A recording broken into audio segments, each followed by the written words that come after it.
Assalamualaikum warahmatullahi wabarakatuh. Halo santri semua, apa kabarnya? Semoga semuanya sehat ya.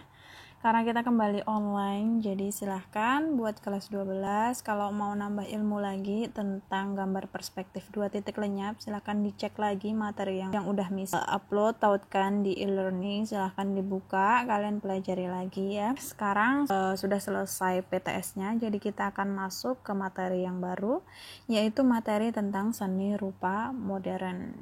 Nah, kita langsung saja ya. Seni rupa modern itu apa? Yang jelas beda ya sama seni rupa tradisional. Dulu kalian waktu kelas 10 Miss ajarin kalian bikin lukisan kaca, masih ingat ya? Lukis kaca yang dulu kalian ngelukisnya itu pakai teknik melukis terbalik ya, jadi ngelukis dari belakang kemudian hasilnya dilihat dari depan. Kalau itu masuknya adalah seni tradisional ya. Nah, definisi dari seni rupa modern itu apa? Yaitu suatu karya seni rupa yang merupakan hasil kreativitas untuk menciptakan karya yang baru, atau dengan kata lain karya seni rupa pembaruan ya. Jadi pembaruan dari yang tradisional. Konseptual art atau seni konseptual. Nah, ini nama lain dari seni rupa modern itu konseptual art ya. Konseptual art ini maksudnya apa? Yaitu seni rupa modern yang dalam menempatkan ide, gagasan, atau konsep sebagai masalah utama dalam seni. Jadi seni rupa modern ini menjual konsep ya, sedangkan bentuk, material, dan objek seninya hanyalah merupakan akibat atau efek samping dari konsepsi seniman. Ya, dan seni rupa modern ini muncul sekitar abad ke-18 di zaman neoklasikisme.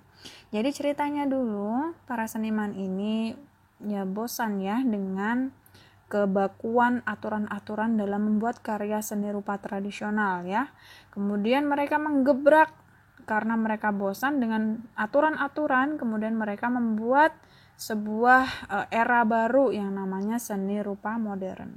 Tentu saja perjalanannya tidak mulus, banyak pertentangan ya dari orang-orang yang tidak menerima pembaruan. Kita lihat ciri-cirinya ya, yang jelas konsep penciptaannya tetap berbasis pada sebuah filosofi, tetapi jangkauan penjabaran visualisasinya tidak terbatas. Jadi ini adalah karya seni yang bebas, bentuknya bebas, konsepnya bebas, semuanya bebas, tekniknya juga bebas. Nah, selanjutnya tidak terikat pada pakem-pakem tertentu. Pakem-pakem ini apa sih, Miss? Pakem itu adalah aturan ya, aturan baku. Kalau seni rupa tradisional itu bentuknya itu harus mengikuti peraturan pada zamannya. Misalnya kalau seni tari, gambyong, yaitu aturannya, ketukannya, musiknya, tata riasnya harus sama dengan aturan yang sudah dibuat dari leluhur kita ya, seperti itu. Kalau mau melukis wayang ya harus sama, ini bentuknya wayangnya seperti ini, itu mempunyai ciri khas masing-masing. Nah, selanjutnya dominan bentuk-bentuk geometris. Nah, muncul aliran-aliran seni rupa yang karyanya itu berbentuk bentuk-bentuk geometris. Bentuk-bentuk geometris itu apa? Ya, misalnya kotak, segitiga, garis ya. Unsur-unsurnya itu adalah unsur-unsur yang bisa diukur ya, bentuk-bentuk geometris. Kemudian menekankan pada orisinalitas atau kemurnian atau purity. Jadi kalau nggak asli atau menjiplaknya itu bukan seni rupa modern atau pembaruan. Kalau seni rupa tradisional kan dia bisa jadi dia tidak orisinal karena hanya mengikuti aturan yang sudah ada. Nah, sedangkan seni rupa modern ini mengangkat tentang orisinalitas. Jadi setiap manusia, setiap pribadi bisa menciptakan karya sesuai dengan idenya masing-masing. Jadi keasliannya itu terbentuk dari buah pikiran atau buah pengalaman atau buah penghayatan tentang sesuatu ya. Jadi itu tercipta oleh masing-masing pribadi seniman. Kemudian tidak ada unsur ornamen. Nah, kalau ornamen itu ragam hias, ini adalah ciri khas dari seni rupa tradisional. Nah, contohnya ukiran, batik, ya itu adalah contoh dari seni tradisional. Sedangkan kalau seni rupa modern lebih ke itu tadi ya. Yang ketiga, dominan bentuk-bentuk geometris ya, kotak-kotak. Kemudian rasionalitas atau rationality. Jadi menekankan pada rasionalitas dalam berpikir saat membuat konsep karya. Jadi banyak menekankan pada rasionalitas. Kemudian memutus hubungan dengan sejarah. Sudah jelas ya.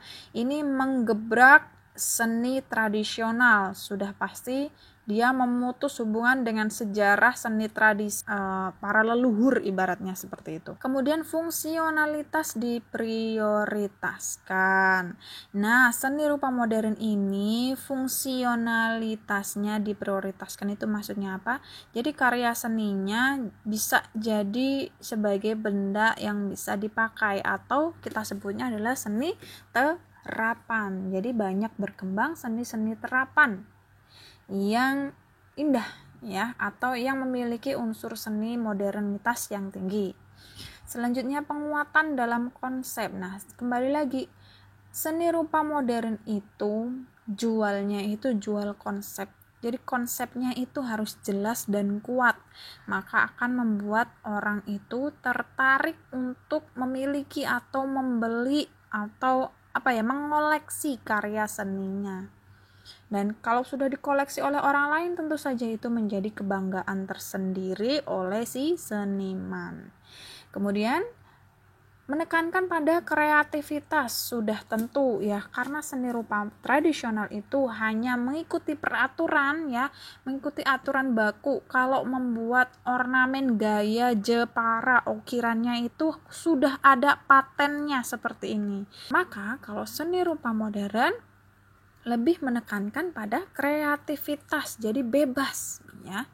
Selanjutnya ada universal, artinya ini mendunia ya, temanya bisa diangkat dari berbagai macam genre atau berbagai macam hal yang ada di dunia ini yang pernah terjadi atau apapun ya, atau bersifat umum. Nah, kemudian yang terakhir adalah minimalisnya. Ya, belakangan kan banyak berkembang rumah-rumah minimalis. Nah, itu rumah-rumah yang berkembang idenya itu pada masa zaman modern. Jadi tidak kalau bikin rumah sekarang tidak harus bergaya keraton gitu ya. Harus ada tiang 4-nya di rumah, di dalam ruang tamu harus ada tiang 4-nya atau soko guru gitu ya. Kemudian tidak harus berbentuk joglo, tapi lebih ke minimalis modern ya, misalnya seperti itu ya. Selanjutnya kita lanjut ke unsur modernisme ya. Yang pertama sudah jelas ada pembaruan atau innovation atau inovasi ya. Selanjutnya ada kebaruan atau novelty. Selanjutnya ada eksperimen ya, ini percobaan, dan orisinalitas. Nah, semua ini adalah unsur dari modernisme. Eksperimen maksudnya apa? Eksperimen sudah jelas. Orang dalam membuat seniman dalam membuat karya seni rupa modern sudah pasti dia banyak bereksperimen sampai menghasilkan karya yang menurut dia mewakili dari penghayatan tema yang akan dia terapkan pada karya itu. Nah, selanjutnya kita melihat perbedaan seni rupa modern dan seni rupa tradisional. Nah, untuk yang ini silahkan coba kalian cari perbedaannya seni rupa modern dan seni rupa tradisional. Yang ini buat PR ya, silahkan dibikin kolom ya, kolom pembedanya. Kemudian seni rupa modern, dan kolom yang ketiga adalah seni rupa tradisional. Perbedaannya apa aja? Sebutkan dalam 3 poin ya, 3 poin pembedanya. Minggu depan kita bahas. Oke, untuk selanjutnya aliran yang muncul pada zaman modernisme. Nah, ini ada banyak banget ya. Nanti kita akan bahas satu persatu insyaallah. Jadi ada ekspresionisme, fauvisme, kubisme, dadaisme, surrealisme, abstrak ekspresionisme, futurisme, struktivisme, the style, pop art, primary structures, ABC art. Nah, itu contoh-contoh aliran yang muncul pada zaman modern. Baik, gitu saja. Kita lanjut lagi minggu depan insya Allah. Semoga semuanya sehat dan tidak ada halangan yang melintang ya. Insya Allah, amin. Wabillahi taufik wal hidayah. Wassalamualaikum warahmatullahi wabarakatuh.